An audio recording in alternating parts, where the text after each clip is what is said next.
Okay, so, like, can we talk about that first cold day? You know, when you're like, crank the heat up, get cozy, Mm, then bam, you remember, like, all those little creepy crawlies might be trying to get cozy too. you're so right. So many people just forget about that. Like it's winter, bugs are gone, right? Yeah. But it's not that simple, especially if you live somewhere, where the winters aren't exactly brutal. Yeah, and that's what I thought was so interesting about this article from Simple Pest Management. They're based in California, so they probably deal with this all the time. They really get into why year-round pest control is important. Yeah, they debunk a pretty big myth right away. Winter does not equal bug apocalypse. I mean, sure, some bugs they do die off, but a lot of them they've got these like survival strategies. They either migrate or go dormant, Yeah. especially those milder climates we were talking about. The migration thing is wild. This article is talking about like winged insects flying south for the winter, all the way to the valley and even down into Mexico. Can you imagine? It's amazing. And then you've got dormancy, which is really interesting too. We tend to think of it as just like insect hibernation, but it's a lot more than that.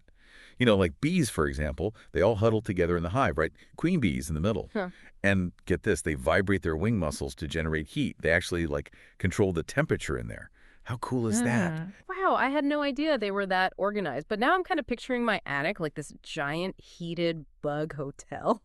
And I guess that brings us to what the article talks about with our homes becoming like prime pest real estate in the winter. Yeah. And it's not just insects, right? Like this article had this whole thing about rodents, and I swear it freaked me out. You know, it's like you think you're alone, and then, oh, wait, what's that sound? Yeah, you got to watch out for those little guys. Rats and mice, mostly. Those are the ones they were talking about Mm-hmm. because they don't hibernate or anything like some insects do. They're out and about all winter long. And of course, when it gets cold, well, they want someplace warm, right? With plenty of food. So basically, our nice warm houses are like rodent magnets. But like, if you keep things clean, shouldn't that be fine? You know, no crumbs, no rodents, right? Well, it'd be nice to think so. But they're pretty determined little critters.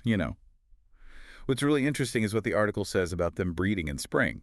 So, like, what seems like a small problem now. Oh no, you're gonna make me nervous. Tell me more. What happens in the spring? Okay, so let's say you get a couple mice in your walls over the winter, no big deal, right? Well, springtime rolls around and bam, suddenly it's a rodent party in your house because that's when they like to have their babies. Okay, that is not a party I want an invitation to. No way. No thank you. I'm officially creeped out. So that's why the article calls it a ticking time bomb.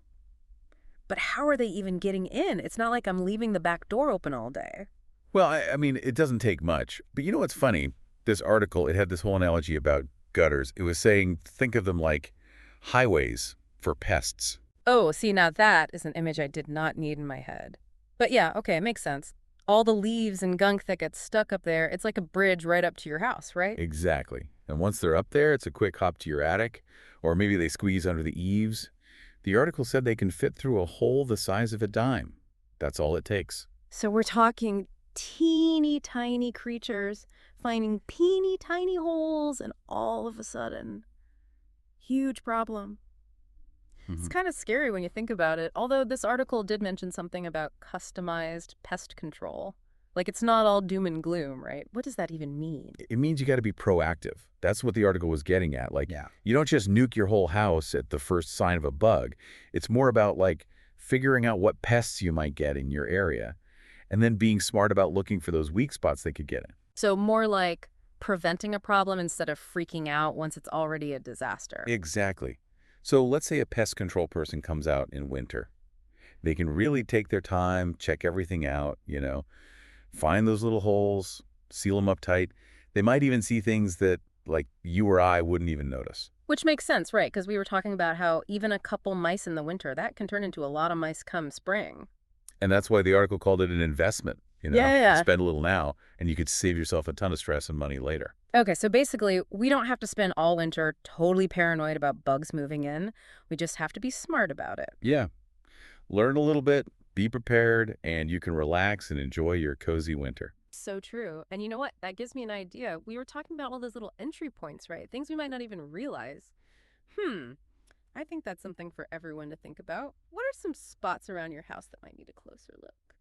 Anyway, that's all the time we have for today's deep dive. Until next time, stay warm out there.